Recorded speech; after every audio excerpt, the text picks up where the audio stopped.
નમસ્કાર દર્શક મિત્રો, SS2 ન્યૂઝને સબસ્ક્રાઇબ કરો અને અમને ફેસબુક અને ઇન્સ્ટાગ્રામ પર ફોલો કરો. જોડાઓ. આજે ગુજરાતની વિધાનસભાના સત્રમાં 18મી માર્ચ 2026નો દિવસ. આજે તારાંકિત પ્રશ્ન ક્રમાંક 165થી મેં સરકારને એક પ્રશ્ન પૂછ્યો હતો. જો કે આ મારો પ્રશ્ન સમયના અભાવે ચર્ચામાં આવ્યો નથી, એટલે ગૃહની અંદર ઊભા થઈને આ પ્રશ્ન બાબતે કોઈ ચર્ચા થયેલ નથી.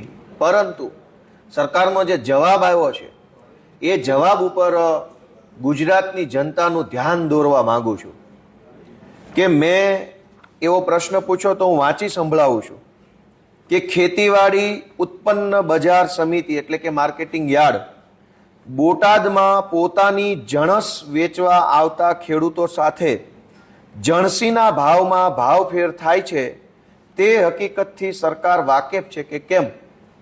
આ સંસદીય ભાષા છે, શુદ્ધ શિષ્ટ ભાષા. કાઠિયાવાડીમાં કહેવું હોય તો બોટાદના યાર્ડમાં ખેડૂતો સાથે કડદો થાય છે, એ વાતની સરકારને જાણ છે? તો સરકારે મને લેખિતમાં આપેલું છે કે ના, અમને કાંઈ ખબર જ નથી. હવે તમે વિચારો કે જે કડદા કાંડ ઉપર આંદોલન થયું, FIRઓ થઈ, લાઠીચાર્જ થયો, વિડીયો વાયરલ થયો, અનેક સભાઓ થઈ, ઇવન ખેતીવાડી વિભાગ સહકારના જે અધિકારીઓ હોય એને પરિપત્ર બહાર પાડવો પડ્યો કે ભાવફેર ઉર્ફે કડદો કરવો નહીં. બધું જ નજર સામે હોવા છતાંય સરકારે મને લખીને આપ્યું કે ના, અમને કાંઈ આવી ફરિયાદ મળેલ નથી કે અમને કાંઈ આવી ખબર નથી. એનો અર્થ એવો થયો કે યા તો સરકારને કાંઈ ખબર જ નથી શું છે, બધું લોલમ લોલ હશે, અને યા તો એનો અર્થ એવો થયો ખબર બધી છે પણ કરવું કાંઈ નથી. બોટાદના માર્કેટિંગ યાર્ડમાં ખેડૂતો સાથે જે કડદો થાય છે એની ખબર તો આખા દેશને છે, નેશનલ મીડિયામાં આવેલું છે. તેમ છતાંય આજે મેં બીજો પ્રશ્ન પૂછ્યો કે આવો ભાવફેર ઉર્ફે કડદો કરનારાઓની વિરુદ્ધમાં શું કાર્યવાહી કરવામાં આવી? તો સરકારનો જવાબ છે કે પ્રશ્ન ઉપસ્થિત થતો નથી. શું કામ? તો કે અમે કંઈ કરવા માંગતા નથી.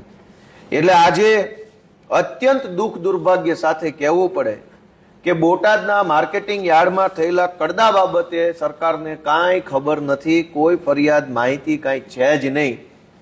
જે ખેડૂતો આ કડદા સામે લડાઈ લડતા હતા એમાં આમ આદમી પાર્ટી દ્વારા પણ સહયોગ આપવામાં આવ્યો, એ વાત આજે ગુજરાતના ખેડૂતો સમક્ષ મૂકું છું કે આ સરકાર ભગવાન ભરોસે ચાલતી સરકાર છે, એમની પાસે કાંઈ માહિતી પણ નથી. એટલે આપણે પણ હવે આવી સરકારથી દૂર રહેવું જોઈએ.